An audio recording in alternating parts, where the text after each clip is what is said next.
പിതാവിൻ്റെയും പുത്രൻ്റെയും പരിശുദ്ധാത്മാവിൻ്റെയും നാമത്തിൽ ആമേൻ. ഏശയ്യാ 12:6. ഭൂമിയിലെല്ലാം ഇത് അറിയട്ടെ, സിയോൻ വാസികളെ ആർത്തട്ടഹസിക്കുവിൻ, സന്തോഷത്തോടെ കീർത്തനങ്ങൾ ആലപിക്കുവിൻ. ഇസ്രായേലിൻ്റെ പരിശുദ്ധനായവൻ മഹത്വത്തോടെ നിങ്ങളുടെ മധ്യേയുണ്ട്. ആമേൻ. യേശുവിൽ പ്രിയരെ, ഇസ്രായേലിൻ്റെ പരിശുദ്ധൻ നമ്മുടെ ഈശോ മഹത്വത്തോടെ നമുക്കിടയിൽ നമുക്കുള്ളിൽ വസിക്കുന്നു.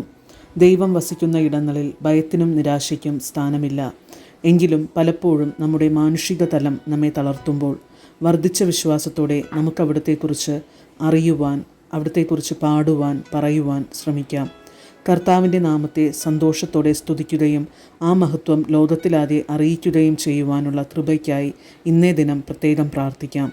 ഈ ആഗമനകാലത്ത് നമുക്കവിടുത്തെ നമ്മുടെ വാക്കുകളിലൂടെ, പ്രവൃത്തിയിലൂടെ, സാക്ഷ്യങ്ങളിലൂടെ മറ്റുള്ളവരിലേക്ക് കൂടുതലായി കൊടുക്കാം.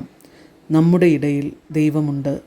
നിത്യം പിതാവിനും പുത്രനും പരിശുദ്ധാത്മാവിനും സ്തുതി, ആദിയിലെ പോലെ ഇപ്പോഴും എപ്പോഴും എന്നേക്കും. ആമേൻ.